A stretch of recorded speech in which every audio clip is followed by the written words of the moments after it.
दिनांक 24 नोव्हेंबर रोजी लोणार येथे पाणी फाउंडेशनचे तालुकास्तरीय एक दिवसीय शिबिर उत्साहात पार पडले। यावेळी लोणार तालुका कृषी अधिकारी RF शिदोरे यांनी पाणी फाउंडेशन आणि सत्यमेव जयते फार्मर कप याबद्दल विस्तृत माहिती दिली। पाणी फाउंडेशनच्या टीममधील सुभाष गवई, सीमा उमाळे आणि ब्रह्मदेव गिरे यांनी पाणी फाउंडेशनचे प्रशिक्षण शिबिराविषयी माहिती दिली।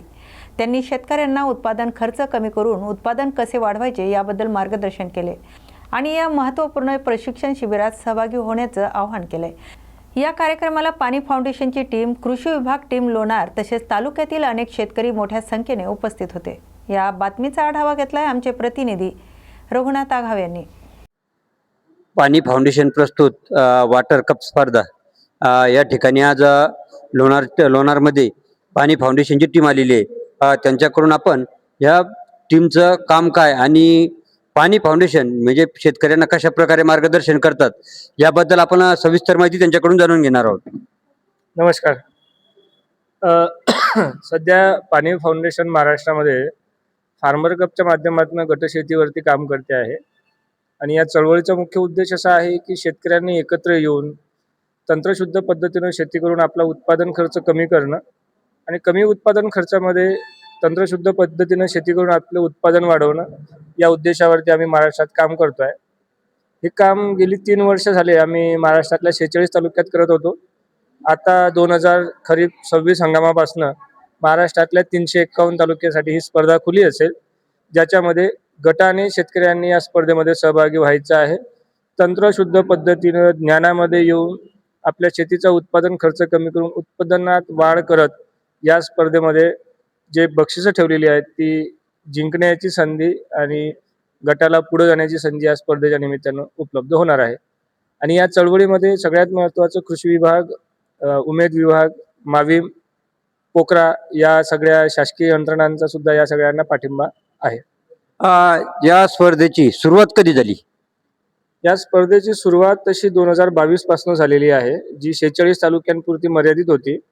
पण आता 23 मार्च 2025 ला बालेवाडीला माननीय मुख्यमंत्री महोदयांच्या उपस्थितीत हा फार्मर कप पूर्ण महाराष्ट्रात घेऊन जाण्यासाठीची घोषणा 23 मार्च 2025 ला झालेली आहे।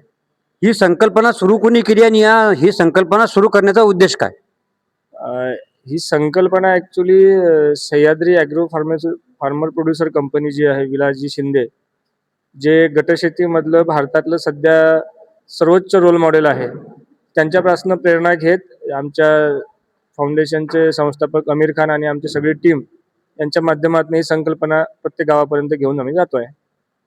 आता जे प्रशिक्षण आयोजित करणार आहेत हे प्रशिक्षण कोणत्या महिन्यामध्ये आहे?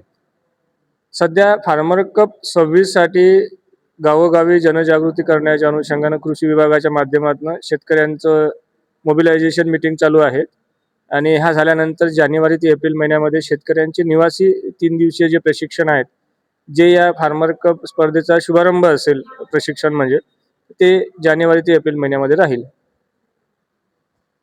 हे होते पाणी फाउंडेशन टीमचे सदस्य आणि त्यांनी शेतकऱ्यांना आवाहन केले की जो त्यांनी प्रशिक्षण आयोजित केलंय ते जानेवारीमध्ये असते, तर यामध्ये सहभागी होण्याचं आवाहन केलंय।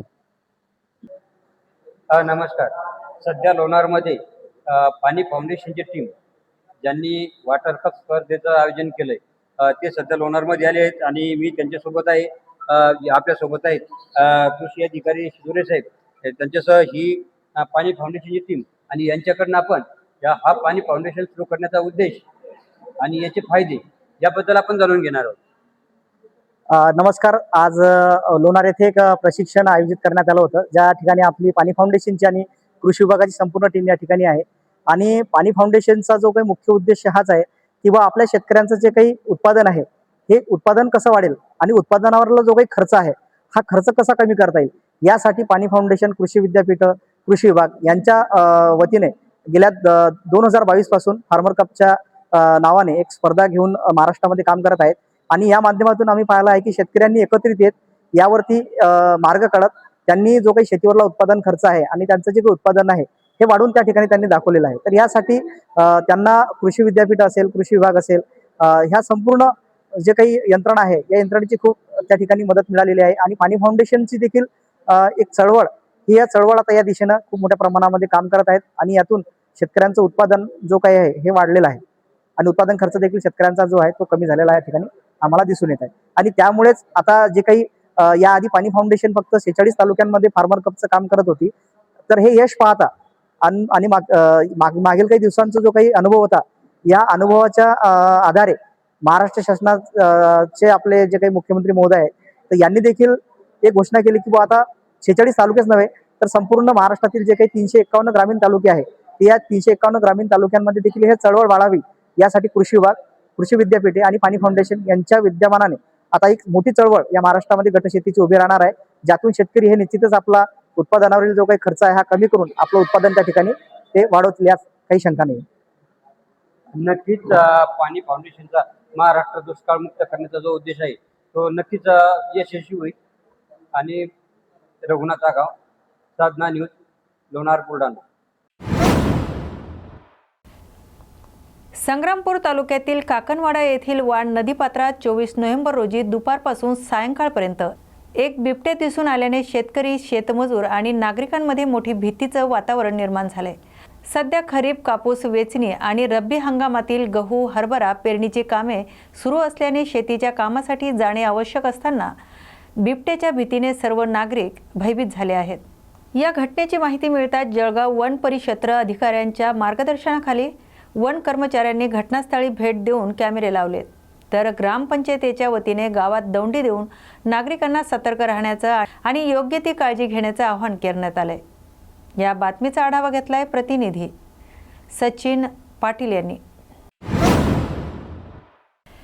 नगर परिषद निवडणुकीच्या नामनिर्देशन छाननी प्रकरणी दाखल झालेल्या याचिकेवर न्यायालयाने महत्त्वाचा निर्णय देत शिवसेना शिंदे गट उमेदवाराच्या बाजूने निकाल दिलाय. भारतीय जनता पार्टीच्या वतीने दाखल करण्यात आलेल्या आक्षेपांना न्यायालयाने दुजारा न देता सर्व उमेदवारांना निवडणुकीच्या रिंगणात कायम ठेवण्यात आले आहे. या निकालानंतर मुखेड शहरात शिवसेना शिंदे गटाच्या पदाधिकारी आणि कार्यकर्त्यांनी आनंद उत्सव साजरा केलाय. शहरातील प्रमुख चौकात जल्लोषात फटाके फोडून आनंद व्यक्त करण्यात आलाय. पक्षाच्या स्थानिक नेतृत्वाने याला शिवसेनेच्या विकासवादाची आणि लोकांच्या विश्वासाची विजयगाथा ठरवत आगामी निवडणुकीत विजयाबाबत आत्मविश्वास व्यक्त केलाय. या बातमीचा आढावा घेतलाय प्रतिनिधी मोहम्मद रफिक यांनी. दिनांक 18 नोव्हेंबर पासून लोणार तालुका सहकारी खरेदी विक्री संस्थेत नाफेड अंतर्गत सोयाबीन खरेदी सुरू झाली आहे. हाती आलेल्या माहितीनुसार शेतकरी या खरेदी व्यवस्थेवर समाधानी आहेत. संस्थेचे मॅनेजर सुभाष सांगळे यांनी सांगितले, ते 7 वर्षापासून खरेदी करत आहेत आणि एकही शेतकरी निराश झालेला नाही. कर्मचाऱ्यांनी दिलेल्या माहितीनुसार माल मोजल्यानंतर फक्त 5 मिनिटात खरेदी पावती मिळत आहे. तर खरेदी विक्री संघाचे अध्यक्ष हिम्मतराव बापू सानप यांनी शेतकऱ्यांना माल कधी आणायचा याची सूचना त्यांना मेसेजद्वारे आणि फोनद्वारे दिली जाते असं स्पष्ट केलंय. एकंदरीत लोणार येथील सोयाबीन खरेदी प्रक्रिया व्यवस्थित आणि जलद गतीने सुरू असून शेतकऱ्यांकडून यावर समाधान व्यक्त केलं जाते. या बातमीचा आढावा घेतलाय प्रतिनिधी रघुनाथ आखाव यांनी. आपण एका दिवसामध्ये माल किती मोजून घेताय? आपल्याला हेक्टरी 15 क्विंटलचा नियम आहे. पण एका दिवसात शेतकरी 40 क्विंटलची एंट्री होतो. शेतकरीकडे जेवढं क्षेत्र असेल त्याचा पूर्ण माल आपण घेऊ शकतो. फक्त दर दिवशी 40 क्विंटलची एंट्री करावं लागतात. एका दिवसामध्ये पूर्ण माल मोजणं होतोय का? हो, जेवढे शेतकरी आपल्याकडे आले सर्व शेतकऱ्याचा माल आम्ही एका दिवसात मोजणी करू शकतो आणि मोजणी करतोय आपण. अगोदर सुद्धा तुम्ही माल खरेदी करत होता, तो कशा पद्धतीने खरेदी करत होता? अगोदर आम्ही माल शेतकऱ्यांना SMS देत गेला, त्यानंतर फोन करायचो आणि फोन केल्यानंतर शेतकरी माल विक्रीसाठी आणला. प्रत्येक शेतकऱ्याचा आम्ही मोजतोय. 7 वर्षापासून आम्ही खरेदी करतोय. एकही दिवस शेतकऱ्याला मुक्काम करण्याची गरज पडलेली नाही आज रोजीपर्यंत. तुम्ही शेतकऱ्यांना काय आवाहन कराल? माझं एकच आव्हान आहे की यावर्षी गव्हर्नमेंटने MSP दर हा 5,328 रुपये दिलेला आहे. मार्केटमध्ये दर खूप कमी आहे. तरी शेतकरी बांधवांनी खरेदी विक्री संस्था या ठिकाणी नोंद करून माल याच ठिकाणी मोजावा आणि MSP दराचा फायदा घ्यावा अशी मी शेतकरी बांधवांना विनंती करतो. हे होते खरेदी विक्री संघाचे मॅनेजर सुभाष सांगळे यांनी त्यांनी सांगितले की गेल्या 7 वर्षापासून आम्ही जो माल खरेदी करतोय तर आतापर्यंत एकाही शेतकऱ्याचा मुक्काम पडला नाही. आणि त्यांनी हे सुद्धा सांगितले की हेक्टरी 15 क्विंटल आम्ही माल खरेदी करतोय. त्यांनी जो माल मोजलाय तर एक सांगा, हा माल मोजल्यानंतर पावती किती वेळामध्ये या ठिकाणी मिळते? शेतकरी आल्याबरोबर हातावर त्यांना पावती आपण देऊन टाकतो खरेदीची. अंदाजे वेळ किती लागतोय? अंदाजे 2 मिनिटं किंवा 3 मिनिटात. आधार व्हेरिफिकेशन झालं की लगेच 2 ते 3 मिनिटात त्यांना आपण पावती देऊन त्यांना इथून. हा, नमस्कार. सध्या मी आहे लोणारमध्ये, लोणार तालुका सहकारी खरेदी विक्री संस्थेमध्ये आणि या ठिकाणी नाफेडा अंतर्गत सोयाबीन खरेदी चालू आहे. आपण पाहताय कशा पद्धतीने या ठिकाणी माल खरेदी केला जातोय, कशाने, याबद्दल आपण आपल्या सोबत शेतकरी आहेत, तर शेतकऱ्याकडून जाणून घेणार आहोत. एक सांगा, या ठिकाणी जे आता नाफेडा अंतर्गत सोयाबीन खरेदी चालू आहे, तर ती व्यवस्थित चालू आहे का? हा एकदम व्यवस्थित सुरू आहे. मालाची क्वालिटी एकदम चांगली पाहून या ठिकाणी माल विकत घेत म्हणजे मोजला जातो. कोणत्याही प्रकारचं कास्तकार नाराज होणार नाही याची 100% पुरेपूर या ठिकाणी काळजी घेतल्या जाते. आणि जेणेकरून की जे केंद्र आहे एक उत्कृष्ट केंद्र म्हणून कसं हे होईल असा या ठिकाणी सर्व संचालक मंडळ अध्यक्ष यांचा पुरेपूर हा प्रयत्न प्रयत्न आहे. असतो. परत आपल्या सोबत एक शेतकरी आहेत, त्यांच्याकडून जाणून घेऊया आपण या ठिकाणी माल कशा पद्धतीने खरेदी केला जातोय. एकदम चांगली पद्धत आहे. कोणत्याही प्रकारचं शेतकऱ्याला नुकसान नाही आणि कोणत्याही प्रकारचा शेतकऱ्याचा याच्यात काही तोटा होत नाही. आणि या खरेदी केंद्रावर कुठल्याही शेतकऱ्याला असं जाणवत नाही की आपल्या इथं घाटा होत आहे आणि एकदम उत्तम प्रकारे खरेदी सुरू आहे. तुम्ही नोंदणी कधी केली होती? आमची नोंदणी तरी 15 दिवस झाली होती. तुम्हाला फोन आला होता का? नाही, मेसेज आला होता. आता आपल्या सोबत आहेत लोणार तालुका सहकारी खरेदी विक्री संघाचे अध्यक्ष हिम्मतराव बापू सानप. त्यांच्याकडून आपण त्यांना काही प्रश्न विचारणार आहोत या खरेदीबाबत. एक सांगा, आपण जी ही खरेदी करताय, तर शेतकऱ्यांना आपण फोन केली होती की मेसेज? नाही, आम्ही नोंदणी झाली आणि ज्या शेतकऱ्याचा नंबर येईल त्यांना मेसेज करतो आणि मेसेज जर रिप्लाय नसला तर मग फोन करतो. आपण शक्यतोवर सर्वांना मेसेज पाठवतो आम्ही. आणि त्याचं जर त्या दिवशी समजा काही कारणानं येणं जर झालं नाही तर दुसऱ्या तिसऱ्या दिवशी जरी तो माणूस आला मेसेज गेल्यानंतर त्याचा आम्ही मोजून घेतो. आणि ज्यावेळेस आपण आता हा माल खरेदी करताय, तर आपण जो हा माल खरेदी करताय, तर हा शेतकऱ्यांचा माल हा आपण म्हणजे एका दिवसामध्ये किती मोजताय किंवा किती शेतकरी घेताय? साधारणतः आमचा अभ्यास असतो की एका दिवसामध्ये किती माल मोजला जातो. त्या हिशोबानं आम्ही जेवढे काटे असतील, जेवढे हमाल वगैरे असतील, मापारी असतील, त्या हिशोबानं आम्ही मेसेज करतो. आणि म्हणजे 99% त्या ज्या दिवशी त्यांना माल आणला त्याच दिवशी संध्याकाळपर्यंत त्यांची इथे खरेदी झाली पाहिजे आणि तो कास्तकार आरामात घरी गेला पाहिजे. 99% त्या माणसाचा इथे मुक्काम झाला नाही पाहिजे या हिशोबानं आम्ही हे करतो. आणि एखाद्या दिवशी जर जास्त माल यायला लागला तर शेतकऱ्यांना आम्ही सांगतो किंवा आजचा माल आम्ही उद्या मोजून घेऊ. या ठिकाणी आपण शेतकऱ्यांच्या सोबत बोललो, त्यांनी सुद्धा समाधान व्यक्त केलंय आणि खरेदी विक्री संघाच्या अध्यक्षासोबत सुद्धा बोललोय. या ठिकाणी सगळं असं व्यवस्थित चालू आहे असं निदर्शनास येत आहे. रघुनाथ आगाव, लोणार, बुलढाणा.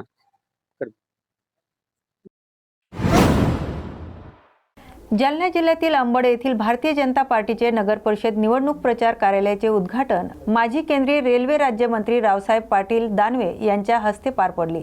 यावेळी मार्गदर्शन करताना रावसाहेब दानवे म्हणाले की नरेंद्र मोदी हे सर्वसामान्यांचे नेते आहेत आणि त्यांचा विकास तळागाळातील माणसांपर्यंत पोहोचवण्याचं काम त्यांचे कार्यकर्ते करत आहेत. त्यामुळे मोदींचे हात बळकट करण्यासाठी अंबड येथील भारतीय जनता पार्टीचे सर्व उमेदवारांना भरघोस मतांनी विजय करण्याचं आवाहन त्यांनी मतदारांना केलंय.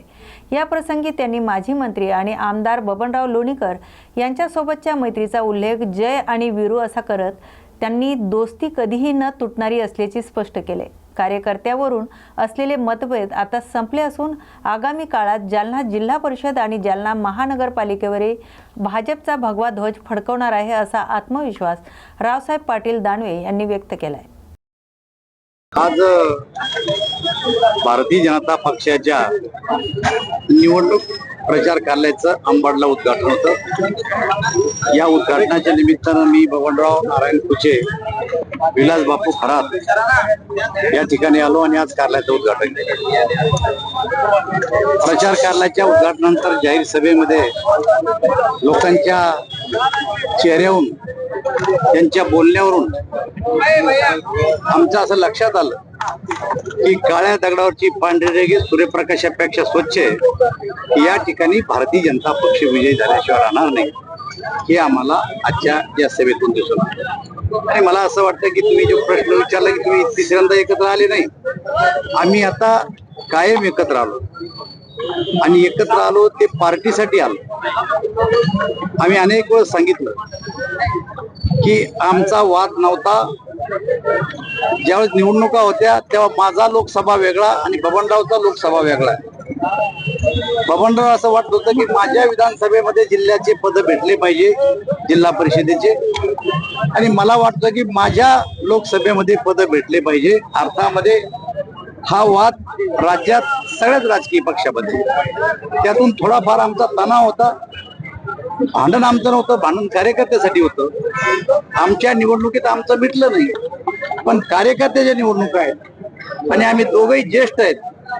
आम्ही दोघांनी असा विचार केला की आपलं काय व्हायचं होऊ द्या, पण आता कार्यकर्त्याच्या निवडणुका आहेत. कार्यकर्त्याच्या निवडणुकीत आपण एकत्र आलं पाहिजे आणि कार्यकर्त्याला जिंकून जी आपली छोटीशी पार्टी होती ती आपण दोघांनी मिळून मोठी केली. आता यापेक्षा ती पार्टी मोठी केली पाहिजे. पूर्वी जालना जिल्ह्यामध्ये मी एकमेव आमदार होतो, आज भारतीय जनता पक्षाचे 3 आमदार आहेत आणि त्यामुळं ही पार्टी आता नंबर 1 ची पार्टी जालना जिल्ह्यातली आहे.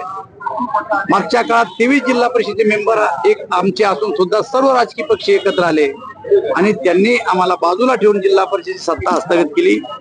आता आम्ही एकत्र आल्यामुळं मी आपल्याला खात्री देतो की कोणाच्याही शिवाय भारतीय जनता पार्टी आपल्या स्वतःच्या बळावर जालना जिल्हा परिषद अध्यक्ष करेल आणि जालन्याचा महापौर हा भारतीय जनता पार्टीचा असेल याची आम्हाला आता खात्री झाली. एकत्र राहणार.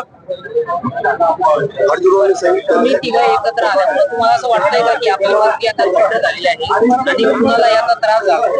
आम्हाला त्रास झाला असेल तो आम्ही सहन केला. कार्यकर्त्याला त्रास होऊ नये याच्यासाठी आम्ही एकत्र आलो. भारतीय जनता पार्टीचे जिल्हा उपाध्यक्ष ॲडव्होकेट कुणाल चोरडिया यांनी भाजप पक्ष सदस्यत्व आणि पदाचा राजीनामा दिलाय. भाजपकडून निवडणुकीच्या प्रक्रियेत सातत्याने डावलत असल्याचा आरोप करत त्यांनी राजीनामा देत असल्याचं आयोजित एका पत्रकार परिषदेत सांगितले. अलीकडील काही काळात स्थानिक सातत्याने पदाधिकाऱ्यांकडून डावलण्यात येत होतं. अशा अयोग्य अविश्वासू वागणुकीमुळे त्यांच्या राजकीय कार्यक्षमतेवर जाणीवपूर्वक मर्यादा आणल्याचा गेल्याचा आरोप त्यांनी व्यक्त केलाय. भारतीय जनता पार्टीमध्ये असताना जिल्हा उपाध्यक्ष पदावर होतो. एक चांगली अपॉर्च्युनिटी ते जिल्हाध्यक्ष साहेब प्रफुल्लजी चव्हाणनी मला दिली होती, पण इथल्या स्थानिक जे लोक आहे, जे स्थानिक माजी आमदार साहेब किंवा जे स्थानिक नेते आहे, त्यांनी माझ्या पदाची गरिमा कधी ठेवली नाही, त्याचा मान सन्मान कधी ठेवला नाही. मला कोणत्याही कार्यक्रम प्रसंगात त्यांनी मान देऊन सन्मान देऊन बोलवले नाही. आता स्वराज्य संस्थेची निवडणूक जवळ आलेली आहे, त्याच्यासाठी जेवढ्या मीटिंगा झाल्या, जेवढे प्रतिनिधी निवडायचे होते आणि जे जे प्रभार वाटप केले गेले, त्या एकही मीटिंगला मला बोलवलं नाही व एकही प्रभार माझ्याकडे दिला नाही. त्या प्रभागाची लिस्टही मी काल दाखवली होती जेव्हा मी पत्रकार परिषद घेतली होती. त्याच्यात सर्व पदाधिकाऱ्यांचे नाव आहे, फक्त माझंच नाव नाही. तर तुम्ही म्हणू शकता का एक हेतू परस्पर बुद्धीनं केलेलं काम आहे आणि एक संपूर्ण बहिष्कार त्यांनी माझा केलेला होता. याची तक्रार मी वरिष्ठांकडे केली होती, पण त्यांनी याला दुर्लक्ष केले आणि कुठंतरी मला अपमान झाल्यासारखे खूप वाटले आणि त्यामुळं मी पार्टी सोडण्याचा तो निर्णय घेतला. प्रभू श्री रामचंद्र आणि माता सीता यांच्या पावन विवाह तिथीचं औचित्य साधून अयोध्या येथील नव्याने उभारलेल्या भव्य राम मंदिरात पंतप्रधान नरेंद्र मोदी यांच्या हस्ते ध्वजारोहण सोहळा पार पडलाय. या ऐतिहासिक घटनेच्या पार्श्वभूमीवर देशभरातील राम मंदिरामध्ये भक्तिमय वातावरण निर्माण करण्यासाठी भारतीय जनता पक्षाच्या वतीने महाआरतीचे आयोजन करण्यात आले. याच शृंखलेत जालना शहरातही उत्साहाचं वातावरण दिसून आले. जालना शहरातील बडी सडक येथील राम मंदिरामध्ये आज मंगळवारी भाजपच्या वतीने भव्य महाआरतीचा कार्यक्रम आयोजित करण्यात आला होता. पंडित आणि उपस्थित कार्यकर्त्यांनी पंचआरती करून प्रभू रामचंद्राची सामूहिक आरती केली. या सोहळ्याला भारतीय जनता पार्टीचे पदाधिकारी, प्रमुख कार्यकर्ते आणि नागरिक मोठ्या संख्येने उपस्थित होते. ठिकाणी भाजपकडून महाआरती झालेली आहे. देशाचे पंतप्रधान नरेंद्र मोदी यांनी त्या ठिकाणी केशरी ध्वज फडकवलेला आहे. कसा आनंद आहे, कसा उत्साह आहे? आज संपूर्ण भारतीय जनता पार्टीच्या वतीनं संपूर्ण देशामध्ये महाआरती करण्याचं आवाहन केलेलं आहे. आपल्या देशाचे प्रधानमंत्री नरेंद्रजी मोदी यांच्या अथक प्रयत्नानं गेल्या 500 वर्षापासून सनातन हिंदू धर्माची मागणी होती की प्रभू रामचंद्राचं मंदिर अयोध्येमध्ये उभं राहिलं पाहिजे. अनेक प्रकारच्या कचेरे खटल्या त्या ठिकाणी झाले आणि हिंदू समाजाला एक प्रकारे त्या ठिकाणी न्याय मिळाला. 21 महिन्यापूर्वी अयोध्येमध्ये प्रभू रामचंद्राचे मंदिराची उभारणी त्या ठिकाणी झाली आणि ही सर्व उभारणी होत असताना आपल्या देशाचे प्रधानमंत्री नरेंद्रजी मोदी यांच्या विशेष प्रयत्नाने त्या ठिकाणी अयोध्येमध्ये राम मंदिर भव्य असं त्या ठिकाणी उभारलं गेलं. आणि आज प्रभू रामचंद्राच्या लग्नाच्या त्या तिथीच्या निमित्तानं सुद्धा आज जालना येथील सर्व रामभक्त एकत्रित येऊन महाआरतीचं आयोजन या ठिकाणी केलेलं आहे.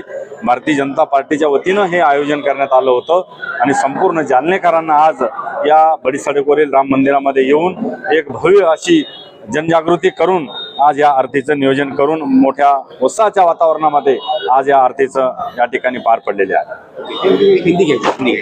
हिंदी बोला आपण. नांदेडमध्ये ज्येष्ठ नागरिकांचा आवाज बुलंद. हजारो नागरिकांच्या उपस्थित हितगुज निर्णायक महामेळावा पार पडलाय.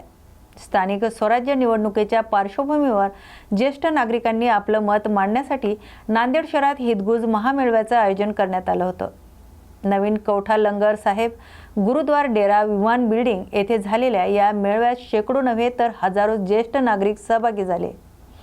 या महामेळाव्यात ज्येष्ठ नागरिकांनी राज्यातील सध्याच्या धोरणाबद्दल चर्चा केली आणि मतदानासंदर्भात महत्त्वाचे निर्णय घेतले. लाडके मायबाप योजना सरकारने तातडीने जाहीर केली नाही तर येत्या स्थानिक स्वराज्य निवडणुकांमध्ये नोटाला मतदान करण्याचा इशारा ज्येष्ठ नागरिकांनी दिलाय. काहींनी तर मतदान प्रक्रियेत सहभागी होण्याऐवजी बहिष्कारांचा पर्याय ठेवण्याचा प्रस्तावही मांडला. या हितगुज महामेळाव्यात नागरिकांचा आवाज एकवटला आणि प्रशासनाने याची दखल घ्यावी अशी एकमुखी मागणी करण्यात आली. हजारो ज्येष्ठ नागरिकांच्या उपस्थितीत झालेल्या या ऐतिहासिक मेळाव्याने राज्यातील वरिष्ठ नागरिकांचा एकमताचा निर्धार स्पष्टपणे दिसून आलाय. आज आम्ही ज्येष्ठ नागरिकांचा निर्णायक हितगुज मेळावा महामेळावा घेतला. त्या मेळाव्याला प्रचंड उत्साहाने लोक आले. 15,000पेक्षाही जास्त लोक जमा झाले. म्हणजे शासनाला आता तरी शासनाचे डोळे उघडले पाहिजेत की एवढे लोक गरजवंत आहेत, गरीब आहेत. आमचं मागणंच एवढं आहे की जसं लाडके बहीण योजना शासनानं आणली तसे लाडके मायबाप योजना सगळ्यात प्रथम आणलं पाहिजे होतं. आणि आताही शासनाला विनंती आहे की त्यांनी लवकरात लवकर निर्णय घ्यावा आणि ज्येष्ठ लाडके मायबाप योजना त्यांनी अंमलात आणावी. धोरण आमचं अंमलात आणावं. त्यांनी 60 वर्ष वयच आमचं ग्राह्य धरावं. 2007चा कायदा, 2010चे नियम आणि 2013चा कायदा शासनानं तंतोतंत पाळावा. म्हणजे आमचे बरेचसे प्रश्न सुटू शकतील. शासन दर निवडणुकीच्या काळामध्ये कुठली तरी घोषणा करतं आणि त्याचं पालन अजिबात करत नाही. त्यामुळे खूप झाले. आता कायदे झाले, वायदे झाले. आता काही नको आम्हाला. आता आम्हाला फक्त मानधन पाहिजे. आजच्या ह्या मीटिंगमध्ये असं ठरलं, सगळ्यांनी बहुमताने नाही सर्वच मताने, सर्वांच्या मताने असं ठरलं की जर आम्हाला शासन पत्करत नसेल, राष्ट्रवादी पत्करत नसेल, शिवसेना पत्करत नसेल किंवा BJP पत्करत नसेल तर आता हे महायुतीचं शासन आहे. त्यांना नम्र विनंती आहे की त्यांनी आमचं म्हणणं ऐकावं आणि आम्हाला न्याय द्यावा. जर शासनानं न्याय दिला तर आम्ही शासनाला पडूच देणार नाही. पण शासनानं नाहीच ऐकलं तर आम्हाला आता ह्या आजच्या मेळाव्यामध्ये असं ठरलं सर्वानुमते की BJP नको, शिवसेना नको, राष्ट्रवादी नको, काँग्रेस नको, कोणीही नको, आम्ही नोटाला मतदान करणार. त्याचं कारण असं की आम्हाला नाराजी तर दाखवावं लागेल. शासनाला असं वाटू लागलं आहे की लाडकी बहीण योजना आणल्यानेच आम्ही निवडून येतो. पण आम्हाला हे आता दाखवून द्यायचं आहे ज्येष्ठ नागरिकांना की तुम्ही जर लाडके मायबाप योजना नाही आणली तर आम्ही आता कुणालाही मतदान करणार नाही, आम्ही नोटाला मतदान करू. या ठिकाणी एवढंच सांगतो आणि शासनाला पुन्हा नम्र विनंती आहे की त्यांनी शासनाने आमच्या ज्येष्ठ नागरिकाचं ऐकावं, आमच्या मागण्या मान्य कराव्यात आणि आम्हाला मानधन आम्ही 5,000 मागितलेलं आहे. इतर राज्यामध्ये दिलं जातं, जसं आमचे शेजारी राज्य आहे आंध्र प्रदेश, कर्नाटक, तेलंगणा, गोवा, दिल्ली, झारखंड, उत्तर प्रदेश, उत्तरांचल, पंजाब, हरियाणा ह्या सगळ्या राज्यामध्ये दिलं जातं. मग महाराष्ट्रात का दिलं जात नाही? आम्हाला नुसतंच सांगतात की आम्ही मानधन देतो, आम्ही तुम्हाला ही योजना आणली, ते सगळ्या आम्हाला भंकस योजना कुठलीही नको. आम्हाला ज्येष्ठ नागरिक मायबाप योजना आम्हाला हवी आहे आणि आम्हाला मानधन हवं आहे. तर सरकारने आमचं मान्य करावं.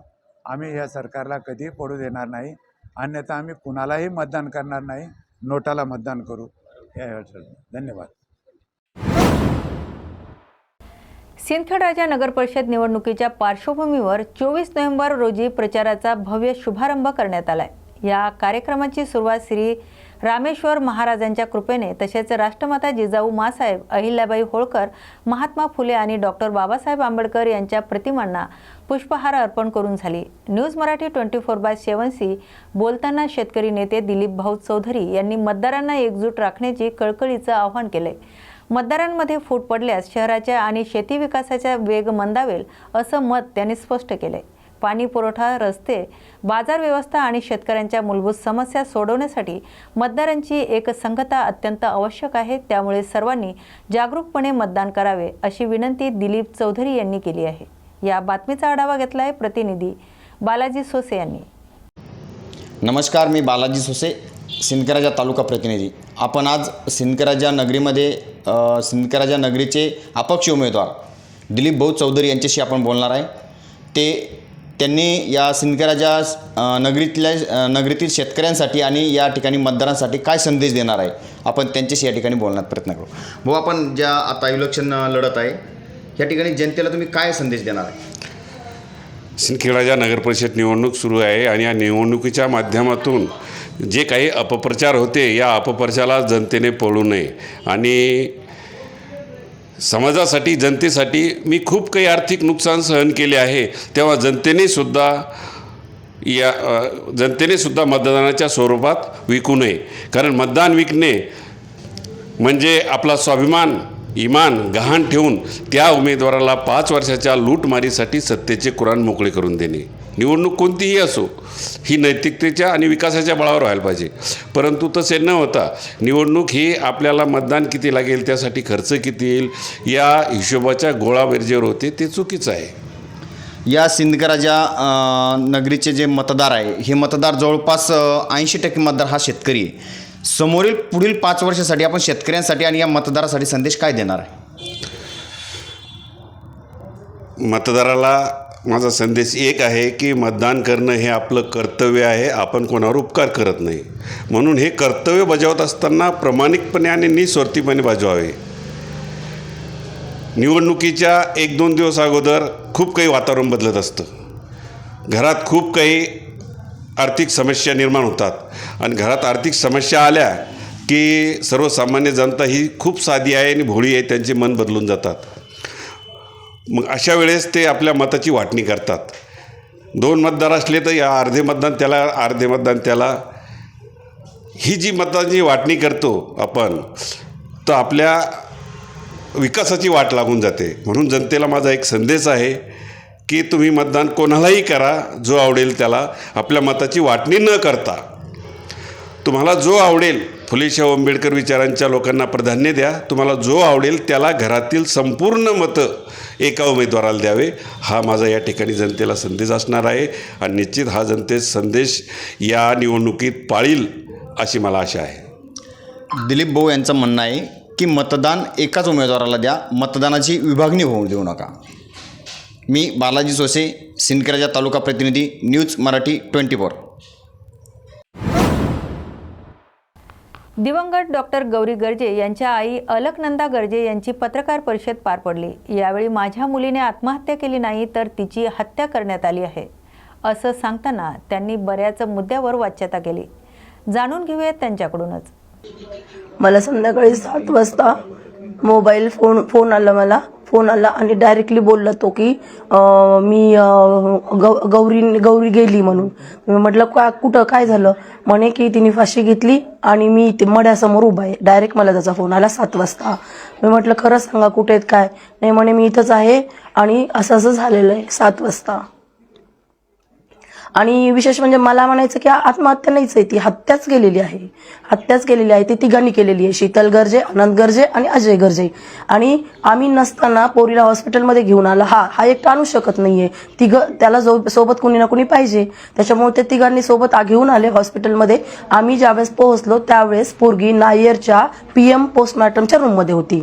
मग हा पळून जायचं कारण नव्हतं ना. यांनी पोरगी पद्दरला सोडली, तिथूनच पळून गेला. सगळे पळून गेले. त्याच्यामुळे ते हत्याच केलेली म्हणूनच पळून गेले ना. कारण दोष नसेल तर लोक घाबरतच नाहीत ना. काय होईल ते होईल, परिस्थितीला तोंड देतो माणूस. पण यांनी मारलं नंतर हॉस्पिटलला आणून नंतर पळून गेला. ज्यावेळेस डॉक्टरांनी सांगितलं पोद्दारवाल्यांनी की डेथ आहे, डेथ झालं की तो गेला पळून. मग पोद्दारवाल्यांनी नंतर नायरला पाठवलं आणि मग तिथं पोस्टमॉर्टम रूममध्ये ठेवलं. आम्ही सकाळी 3-4ला गेलो तर ती नायरच्या PM रूममध्ये होती. मग हत्या केली त्यांनी. आत्महत्या नाहीच, हत्याच आहे. आणि अनंतलाच एकट्याला अटक का? हे दोघं का नाही? हे दोघं फरार कसे काय आहेत? आणि तिचा धीर तर तिच्यासोबत राहत होता. अजय गर्जे हा तिच्यासोबतच राहत होता. मेंटली हॅरेसमेंट होती, दोघांची होती. आणि हॅरेसमेंटमुळेच झालंय ते. आणि ते तिघांनी मारलंय. ते दोघांनाही अटक केलं पाहिजे. आणि बिलकुल कोणत्याही पक्षाचा कोणाचाही दबाव न होता जे यंत्रणा आहे पोलिसांची त्यांनी व्यवस्थित चौकशी केली पाहिजे. आणि मला ना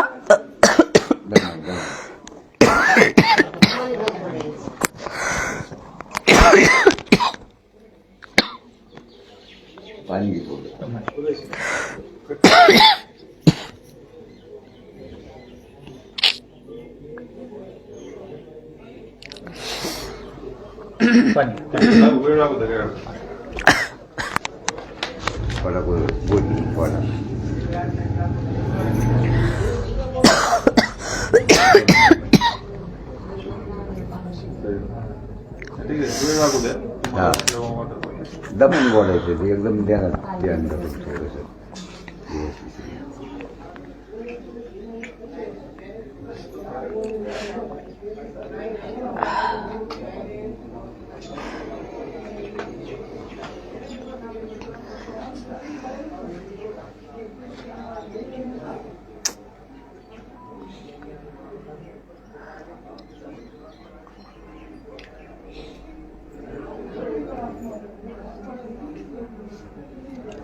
तुम्ही त्या ठिकाणी गेल्यानंतर काय पाहिलं होतं नेमकं? PM रूम मध्ये गेला त्यावेळेस काही व्रण वगैरे होते? तिच्या डोक्यावर मारलेलं व्रण होतं, डोक्यावर होता. आणि छातीवर इकडे पण असं पूर्ण काळ झालेलं होतं. मी पाहिलं माझ्या लेकराला. तिथं गेल्याच्या नंतर मला गेले होते मध्ये मी तर पूर्ण डोक्याला मार होता. इथं डोक्याला लागलेलं होतं काहीतरी आणि इकडे पण लागलेलं होतं, छातीला पण मारलेलं लागलेलं होतं. आपण जर पाहिलं तर तुम्ही पण वैद्यकीय क्षेत्रामध्ये काम करता. आपण वैद्यकीय क्षेत्रामध्ये काम करत असताना जी PM रूम मध्ये गेल्यानंतर पाहिलं होतं तर नेमकं त्याच्यावरून काय आढळलं? खरंच ही हँगिंग मारामाऱ्या झालेल्या असणार, विषयच नाही. कारण डोक्याला मार लागण्याचा संबंधच नाहीये. जरी सुसाईड स्वतः प्रयत्न केला तर ठीक आहे ना, तुम्ही गळ्याला लागू शकतं, इथून ते ओरण असतात. पण डायरेक्ट इकडे पोटावर ओरण नसतो. आणि डोक्याला मार लागण्याचा काय संबंध आहे? डोक्याला मार लागलेला होता लेकराच्या माझ्या. त्याच्यामुळे नाहीच आहे, हत्याच आहे ती.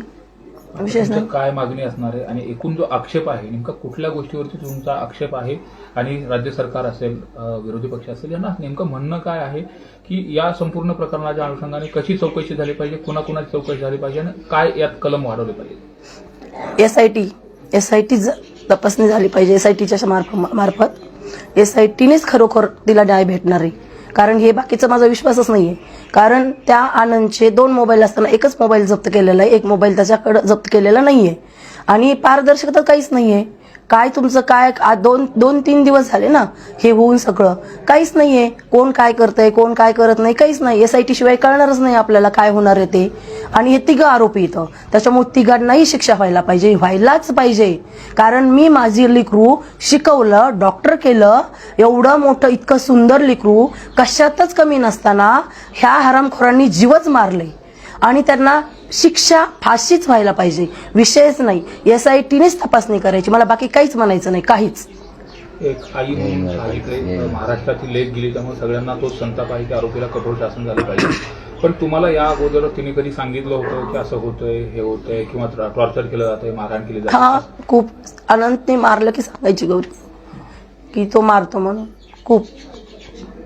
ही घटना होण्याच्या अगोदर कधी तुमचं फोनवरती बोलणं झालं होतं? काय शेवटचं बोलणं झालं होतं? आणि या सगळ्याची कल्पना कधी नेमकी तुम्हाला मिळाली? मला ज्या दिवशी झालं त्या दिवशी त्यांनी 7 वाजता फोन करून सांगितलं. त्याच्या अगोदर माझं बोलणं नव्हतं झालं, कारण मी अंबेजोगाईला लग्नाला गेले होते दिवसभर. त्याच्यामुळे मला गौरीशी त्या दिवशी बोलण्यातच नाही आलं. आणि आदल्या दिवशी त्याचा फोन, म्हणजे त्याचे मिस कॉल ह्यांना आले होते, आणि तो कधीच असा कॉल करत नव्हता काय चाललंय विचारायला. भांडणं झाले तरच कॉल करायचा. मग ह्यांना मी म्हटलं कॉल करा गौरीशी पप्पा, पटकन कॉल करा, याचा फोन आलाय म्हणजे काहीतरी झालंय. मग त्यांनी रिसिव्ह नाही केला. मग म्हटलं गौरीला फोन करा, तिथे रिसिव्ह कराल. मग त्यांनी तिला बोलले होते, ते म्हणे ठीक आहे, आम्ही जेवण केलंय, आता मिटलंय सगळं. आणि मग त्याने दुपारी मग आम्ही लग्नाला गेलो अंबेजोगाई, त्याच्यामुळे बोलण्यात आलं नाही. संध्याकाळी 7 वाजता तर मला त्यांनीच फोन करून सांगितलं तुमची पोरगी मेली. आपण जर पाहिलं तर साधारणतः आत्महत्येच्या घटनेमध्ये ज्यावेळेस असं काही दिसतं त्यावेळेस पोलिसांना कल्पना दिली जाते, परंतु आनंदनं असं फोन केल्याचं किंवा पोलिसांनी सांगितलं की ते तिथं होते किंवा नव्हते असं काही नाही. आम्ही गेलो तर आमचं लेकरू PM रूम मध्ये होतं. मग त्याला त्या घरातून आणलं कसं, तिथं हॉस्पिटलला नेलं कसं, असं आई वडिलांच्या परवानगीशिवाय नाही ना तिथलं काढायला पाहिजे. स्पॉट पंचनामाने द्यावा त्यांनी, ज्यांनी केलं त्यांनी उघड मीडियासमोर जाहीर करावं. स्पॉट पंचनामा तिला उतरताना, तिला घेताना, तिला नेताना, तिला मारताना, हॉस्पिटलमध्ये नेताना. एकटं लेकरू एकाला जाऊ शकत नाही. 70 किलोचं लेकरू एकटा अनंत घेऊन जाऊ शकत नाही, हे त्याला पण विचारा तिथं. आणि जे की आहे की हे असं याचं जे अफेअर आहे आणि हे असं जे माहिती ना, माझं लेकरू कशातच कमी नव्हतं. त्याच्यामुळे मी आनंदच्या अफेअर आणि त्याचं पहिलं लग्न झालेलं असताना मी माझं लेकरू डबल लग्नात दिलंच नसतं. त्याच्यामुळे जे हे बोलतात ना, पुरावे आणून दाखवा म्हणावं बोलणाऱ्यांनी, की लग्नाच्या अगोदर गौरीच्या आई वडिलांना हे माहीत होतं की आनंदचं किरण अनंत गर्जेसोबत लग्न झालेलं असताना गौरीच्या आई वडिलांनी गौरीला दिलं. हे पुरावा आणायचा, मीडियासमोर बोलायचं, वायफट बडबड करायची नाही. वकील जरी असला आनंदचा, त्यांनी पण करायची नाही वायफट.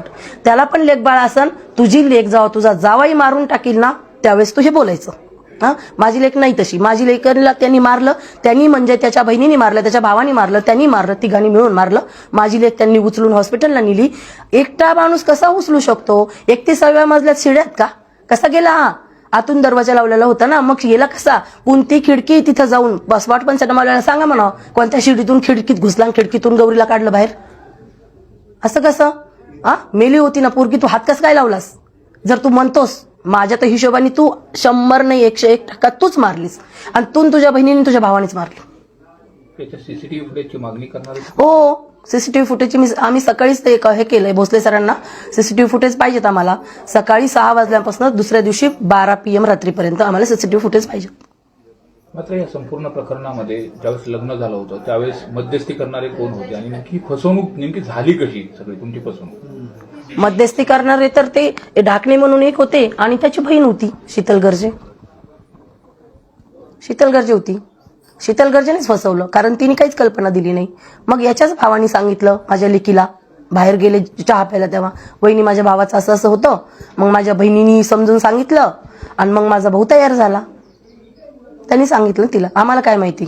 आणि त्याच्यानंतर आता दसरा मेळाव्याच्या दिवशी सामान शिफ्टिंगमध्ये ती फाईल सापडली माझ्या लेकीला, तेव्हा कळालं किरण आनंद गर्जे कोण आहे. आम्हाला तोपर्यंत नव्हतं ना माहिती. आम्ही काही मूर्ख आहेत काय? आमच्या लेकराचा अशा काय हे होता? कोण जहागीरदार होता का हा याला मी पोरगी द्यायला? हे सगळं होतं या संदर्भात अगोदर गौरीनं काय सांगितलं होतं की तो असा असा त्रास देतो? मग जवळपास 1-2 महिनेच तो ठीक राहिला. 1-2 महिन्यापासून असंच होतं, मारणं हाणणं. स्वतःला मारलं त्याच्यापेक्षा जास्त गौरीला मारायचं. किती वेळेस होतं गौरी इथं गौरी काय झालं रे बाळा? मम्मी प्यान लागला म्हणली. एक अर्धा नंतर मला म्हणते मम्मी आनंद ते मारलं ग. तेव्हा माझ्या लेकराच्या तोंडात लई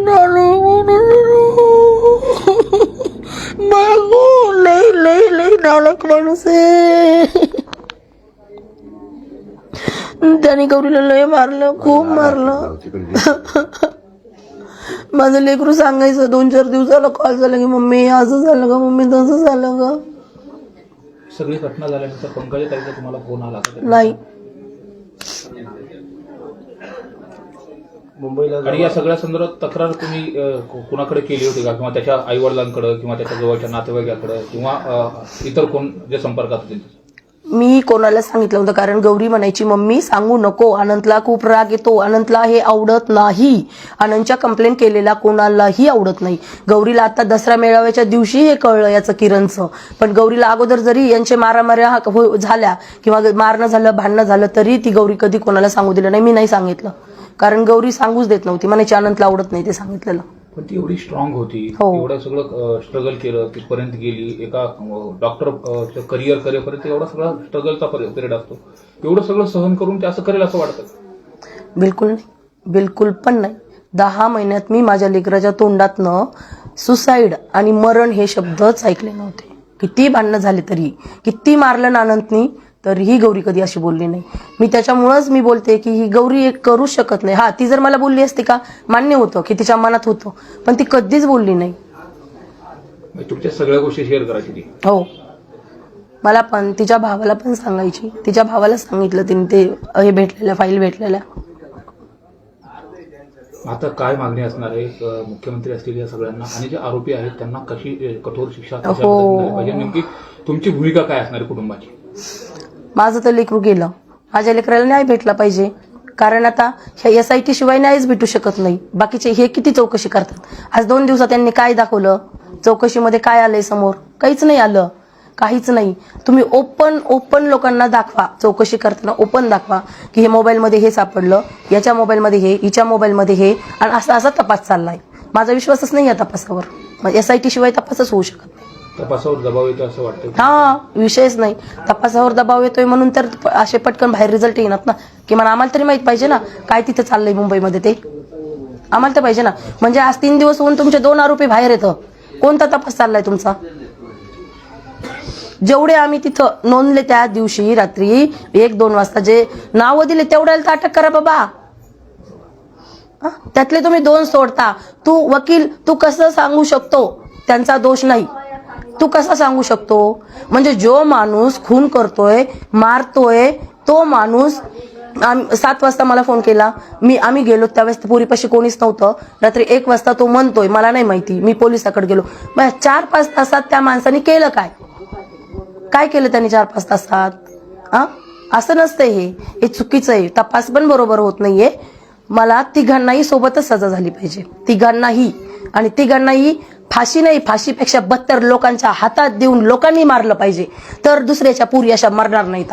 27 वर्षाची लेकरू सांभाळायचं, तिला आई वडिलांनी लहानाचं मोठं करायचं, आणि ह्या हरामखोरांनी लेकराला जीवच मारायचं आणि मारून परत मोकळं व्हायचं, म्हणायचं आमचा दोष नाही. हे असं नसतंय.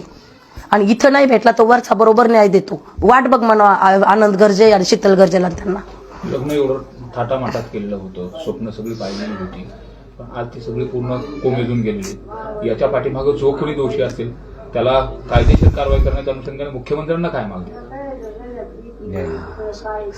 SIT शिवाय काय होणार आहे? काय होणार आहे SIT शिवाय?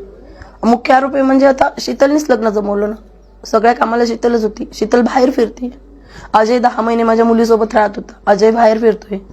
आनंदनी तर केलेलंच आहे, आनंदनी सगळं इतिहास घडवलाय. आनंदचा तर विषयच नाही येते, त्याला काय म्हणणार आपण? हे दोघं तर बाहेरच आहेत ना. कोणता तपास चांगला आहे? अरे आम्ही नावं दिलेत ना तिथं, तुम्ही तेवढ्याच लोकांना घ्या. नाही, मला SITचाच तपास पाहिजे, मला बाकी काहीच नाही पाहिजे. अशाच नव्या आणि ताज्या घटना पाहण्यासाठी पाहत राहा न्यूज मराठी 24/7. नवा भारत, नवा विचार.